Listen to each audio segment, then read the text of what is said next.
Assalamualaikum warahmatullahi wabarakatuh. Halo semuanya, hari ini aku sama Bang Rifai mau ngobrol-ngobrol nih teman-teman. Iya, betul. Hari ini kita mau ngobrolin apa sih, Kak? Kita tuh mau ngobrol-ngobrol nih atau membahas mengenai ergonomi workflow.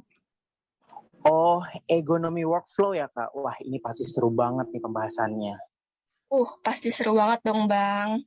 Oke deh, daripada berlama-lama nih, langsung aja kita masuk ke pokok bahasan kita. Tapi sebelumnya aku mau tanya dulu nih ke Bang Rifai. Sekarang kan lagi masa pandemi nih ya. Terus pekan UAS juga yang mana deadline tugasnya tuh banyak banget nih dan berlekatan. Kira-kira Bang Rifai sendiri tahu dan pernah nggak mengalami yang namanya stres? Wah, itu bener banget, Kak. Dengan beban yang sangat banyak dan tekanan yang sangat banyak itu, saya pernah banget ngalamin stres. Kalau dari yang pernah saya baca ya, Kak, stres ini merupakan suatu efek negatif yang terjadi pada seseorang ketika dihadapkan oleh suatu tekanan secara berlebihan, seperti tuntutan, hambatan, atau peluang yang melampaui batas. Dan itu menurut Robbins dan Coulter, Kak. Kayak gitu sih, Kak. Kalau dari Kak Eno sendiri itu, stres itu kayak gimana, Kak? Oh iya, aku juga pernah baca nih suatu artikel dari Finchem dan Rhodes. Dia itu menyebutkan bahwa kondisi stres ini tuh terjadi secara terus-menerus juga nih dengan kapasitas yang berlebihan dapat memberi dampak yang tidak baik terhadap seseorang untuk menghadapi lingkungannya dalam menjalani kehidupan. Nah, di sini juga stres itu tuh timbul dari ketidakcocokan nih, Bang, terhadap kehidupan maupun lingkungan yang dia jalanin gitu. Jadi tuh diri mereka nggak mampu nih menerima gejala atau hal-hal nih yang ada di sekitarnya berupa tuntutan-tuntutan yang datang kayak gitu. Nah, tadi kan kita udah ngebahas mengenai stres itu apa ya. Sekarang kita mungkin bahas kali ya Bang mengenai stres kerja. Oke, Kak. Stres kerja ya berarti ya. Dari yang pernah aku baca, karena aku tipe orang suka ngebaca banget nih Kak ya, yang sering saya buka-buka jurnal tentang stres kerja itu, nih aku ada definisinya nih Kak. Nah, stres kerja menurut Waluyo itu merupakan stres yang bersumber dari adanya stresor kerja. Stresor kerja di sini merupakan kondisi pekerjaan di mana karyawan ini mengalami tuntutan ketika menjalani pekerjaannya yang dapat menyebabkan timbulnya stres kerja. Kayak gitu, Kak.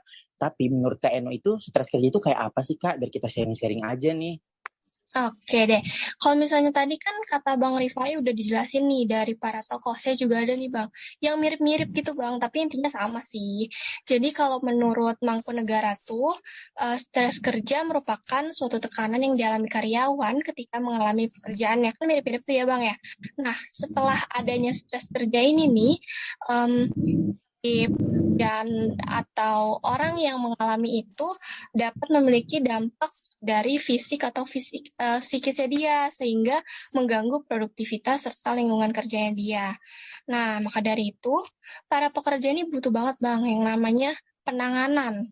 Biar apa? Biar mengurangi nih Bang tingkat stres pada karyawan tersebut. Salah satunya itu bisa menggunakan eh, yang namanya workflow. Oh, workflow. Aku pernah banget baca. Memang bener ya, Kak. Kalau kita baca itu membuka jendela dunia. Kan aku suka baca, aku tuh pernah dengar kata workflow. Mungkin teman-teman di sini ada yang udah pernah dengar workflow belum? Kalau belum, nih aku kasih tahu nih pembahasan mengenai workflow.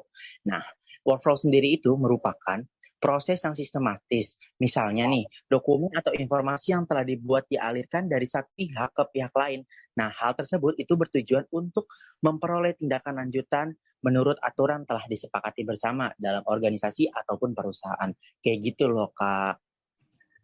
Oke deh, berarti singkatnya nih ya Bang ya, biar teman-teman juga tambah paham nih. Kan tadi namanya ada workflow ya, terdiri dari dua kata dong Bang. Yang pertama work, artinya kerja. Terus yang kedua ada flow, artinya alur. Mungkin lebih singkatnya jadi alur kerja gitu kali ya Bang ya. Iya, betul banget, Kak. Nih, aku mau nanya juga nih sama Kak Eno. Pasti Kak Eno sering baca juga dong, nggak mungkin nggak dong. Nah, menurut Kak Eno itu seberapa pentingnya sih workflow itu bagi perusahaan, Kak? Dari yang aku pernah baca sih ya Bang ya kan sama nih, kita kan demen banget baca ya Bang ya, pernah ketemu di perpustakaan bareng gitu kan Bang. Jadi yang aku tahu, workflow ini tuh bisa melihat peranan penting untuk dapat diterapkan dalam dunia pekerjaan. Workflow tidak hanya berperan penting bagi para pekerja doang nih, Bang, tapi penting juga untuk kemajuan perusahaan karena jika para pekerja menjalani pekerjaannya dengan baik dan tidak mengalami stres, maka hasil yang diperoleh itu akan berpengaruh pada kemajuan perusahaan itu sendiri. Di mana dengan adanya workflow atau alur kerja ini dalam memproses data tuh bakal sistematis gitu Bang. Maka penting juga nih mempersingkat waktu dalam mentransfer berbagai informasi pekerjaan.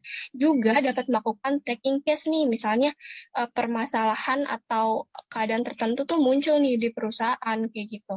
Selain itu ada apa lagi? Ada lagi nih satu lagi, memberikan notifikasi terhadap pekerjaan tertentu jadi reminder bagi para pekerja gitu Bang. Jadi tuh para pekerja memiliki arah dalam menjalani pekerjaannya sesuai dengan prosedur dan sudah terdapat porsinya masing-masing gitu. Dengan demikian nih, para pekerja tidak mendapatkan tuntutan berlebihan atas pekerjaan yang mereka jalanin. Berarti kan nanti stres kerjanya juga menurun nih. Nah, Bang Rifai sendiri, tahu nggak sih Bang mengenai hubungan antara workflow tadi kita bicarain sama mental health nih Bang? Tahu dong Kak, masa iya sih aku nggak tahu. Kan Kak aku suka baca nih. Jadi hubungannya itu seperti yang telah dijelaskan sebelumnya nih Kak, mengenai seberapa penting workflow dalam dunia pekerjaan. Karena workflow ini berhubungan dengan stres kerja, karyawan, maka akan memiliki keterkaitan pula dengan mental health para pekerjanya. Apa sih hubungannya Kak? Nah, hubungannya itu yaitu para pekerja dalam suatu perusahaan dapat dikatakan sebagai aset yang sangat penting. Karena suatu perusahaan dapat berkembang karena para pekerjanya yang handal, kompeten, hingga berkualitas. Maka dari itu, kualitas para pekerja harus dapat diperhatikan. Nah, ini guna untuk meningkatkan produktivitas usaha yang telah dijalaninya. Nah, kesehatan itu baik kesehatan fisik maupun kesehatan psikis ya Kak. Nah, menjadi hal yang penting bagi para pekerja itu harus dijaga kesehatannya guna dapat bekerja secara optimal.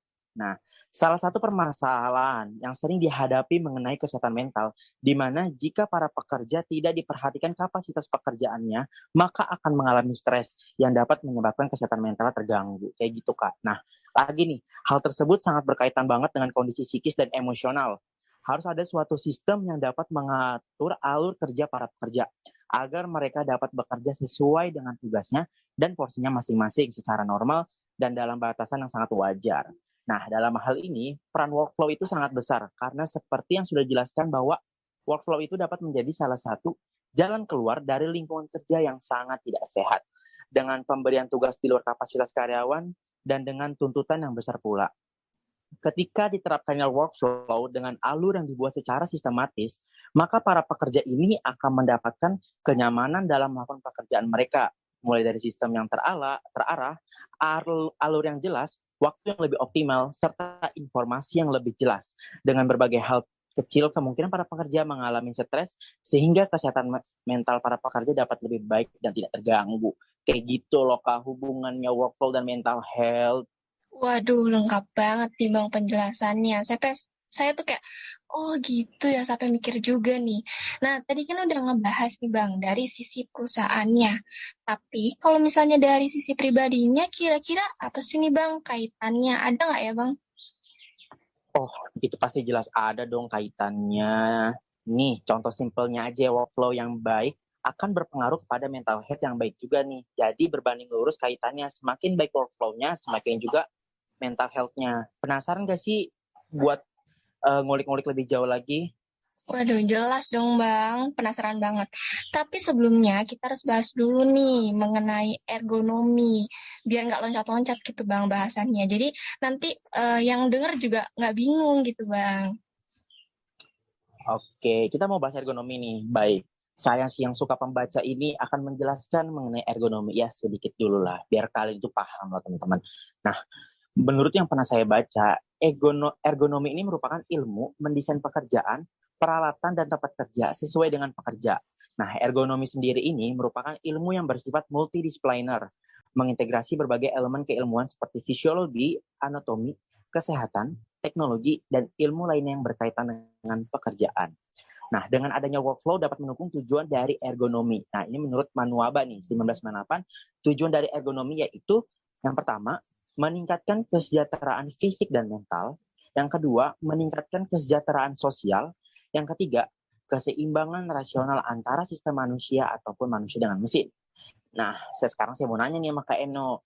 Menurut Kak Eno sendiri, untuk mencapai tujuan tersebut harus berlandasan dengan apa sih, Kak?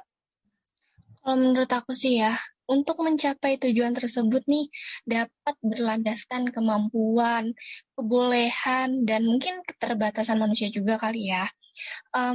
Untuk itu, sistem workflow itu dapat membantu mencapai tujuan ergonomi nih dengan tetap mempertimbangkan antara kesejahteraan mental para karyawan dengan batasan-batasan di mana manusia bisa mentolerirnya gitu.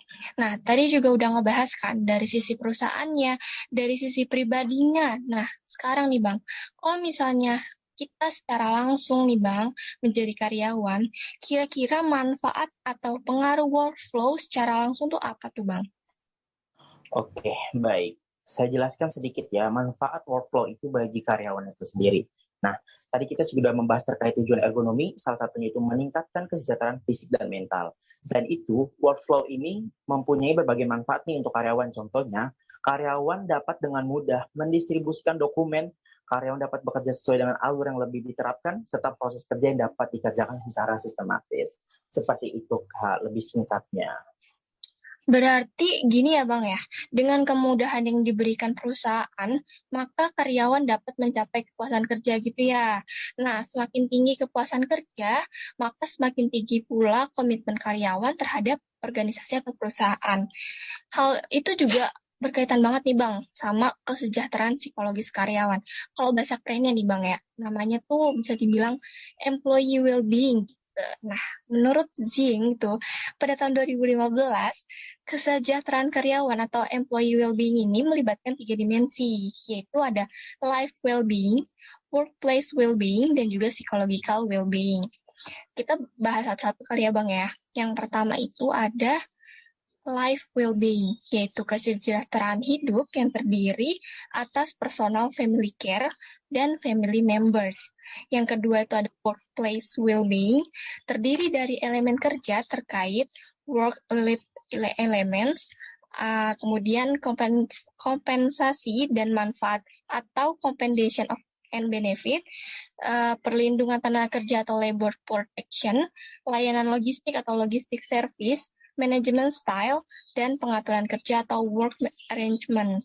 Nah, yang ketiga itu ada psychological well-being. Nah, bagian ini tuh terdiri dari pembelajaran atau learning, pertumbuhan pribadi atau growth, prestasi kerja atau work achievement, dan aktualisasi diri atau self-actualization. Dari apa yang udah disampaikan, bisa disimpulin apa nih, Bang? Wah, ini bisa disimpulin nih bahwa nggak berhasil juga nih Kak, kita udah lama banget ngobrolnya sampai saya kausan nih Kak. Bisa disimpulkan bahwa nih Kak, dengan adanya workflow ini dapat berpengaruh bagi kesejahteraan psikologis karyawan nih teman-teman. Kayak gitu sih Kak yang saya dapat nih dari obrolan yang sangat banyak ini. Ih, setuju banget sih Bang. Bener banget. Terus gimana nih Bang? Rasanya nih Bang? Seneng kah atau gimana? Wah, senang banget dong. Ya, sedikit-dikit saya kembali mengulas kembali lah apa yang telah saya baca selama ini. Karena bagi saya itu manusia sejati itu harus bisa membagi ilmunya dengan orang lain. Kayak gitu sih, Kak. Oke, tapi nggak apa-apa kali ya Bang ya, walaupun haus, tapi kita seneng nih kalau sharing-sharing ilmunya kayak gini. Jadi apa yang kita obrolin bisa memberikan insight nih sama teman-teman semua. Oke deh, karena keterbatasan waktu juga, jadi akhiri kali ya Bang ngobrol-ngobrol hari ini. Sekian dari kita, kurang lebihnya mohon maaf. See you guys, semoga informasinya bermanfaat. See you guys.